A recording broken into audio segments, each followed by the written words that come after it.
Don't be surprised if Manchester United's third midfielder is Tyler Adams. I'm just saying, nobody has linked him apart from, I think, Ben Jacobs, that Tyler Adams is one of the options in midfield for Manchester United, alongside Sander Berg, but I think he has not been heavily linked. And based on their transfer activities that we have seen by Manchester United, Andres Santos and Yuri Tillemans, they were not linked with Manchester United. Manchester United are throwing out names, just pushing the journalist into a different direction. The question is, are Manchester United playing with the journalist with this transfer window? It's cannot be ruled out, because the players that Manchester United have signed, Yuri Tillemans and Andres Santos, they were not linked with Manchester United. They were probably linked 24 hours to 48 hours prior to their signing. They wrapped up the deals in 4 days. The 2 deals were done in the space of 4 days between each other. And the names that were linked with Manchester United, Elliot Anderson, Sandro Tonali, Matheus Fernandes, they ended up going elsewhere.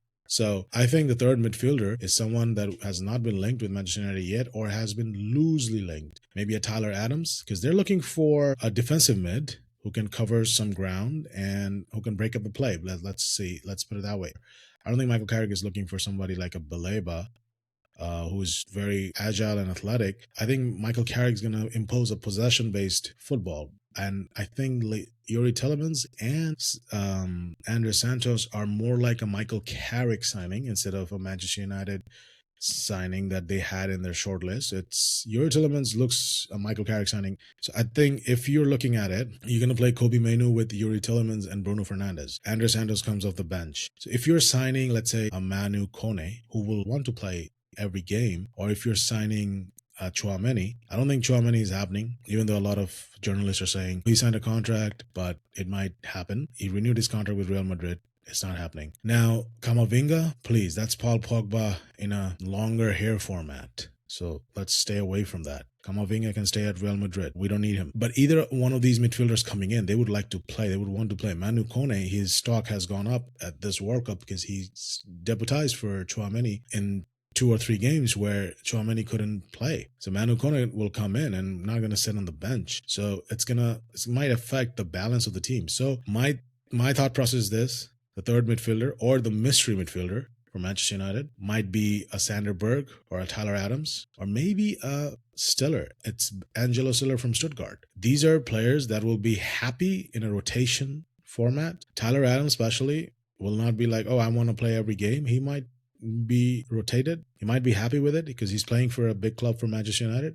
He made his step up from Leeds to Bournemouth. Now it's time to come to Manchester United. Sander Berg, coming from Fulham, might also be happy with it. He did pretty good at this World Cup. He went toe-to-toe with Brazil in the midfield, and he almost went toe-to-toe.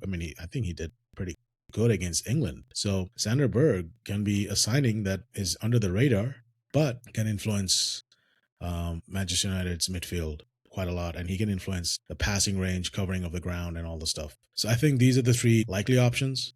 Or it might be somebody completely out of the blue that has not been linked with Manchester United at all. Or there's another possibility. Manchester United might not sign another midfielder. They're just throwing it out there to the journalist and to the media and saying that, hey, we're signing another player. They might as well just play Mason Mount as a center mid. And we have seen glimpses of that against Brighton last season. He played there. So Carrick will be like, let's use him in center mid. So there are a lot of options. They might focus on a left winger or an attacker or a left back instead of just going for another midfielder. So either way, I think Yuri Tillemans is a very good signing. He had a release clause. They activated the release clause, got him for almost, I think, £40 million, 34 to 40 million. Good signing, very good signing. I still think he should have been signed 4 or 5 years ago when he was with Leicester City or before he went to Aston Villa. Personally, I liked him when he played against Manchester United. When Manchester United took on Anderlecht, he was a 19-year-old. Michael Carrick was captain. He was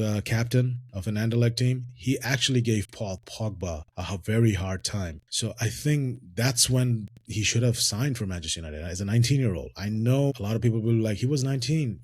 How do you know how he's going to turn up? There are sometimes you can see some players. You take a leap of faith and they turn out pretty good. And he turned out pretty good for the other teams that he played for. Now Manchester United went when he's 29 years old. Hopefully he can give us 3 or 4 years, good years. Players are playing into their late 30s because of advancement in medical science. So I hope that's the case. And I don't see Michael Carrick playing heavy metal football or high pressing football. I see as more like a controlling, slow paced football, possession based. So I think whatever players plays, they will be less prone to injuries, hopefully. So the style of play will vary from opponent to opponent. I don't think Michael Carrick will have a certain style of play, much like Alex Ferguson used to have.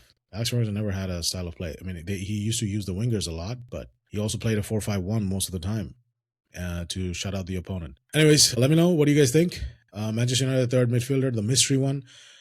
Are they playing with the media, Manchester United? Are they throwing out names that are not part of the short list, or just they're throwing out the names to divert the attention from the transfer window? Or, I mean, looks like it. Or they have somebody up their sleeves that nobody has got a hold of, not even David Ornstein. We'll see you guys in the next one. Let me know your thoughts. Take care.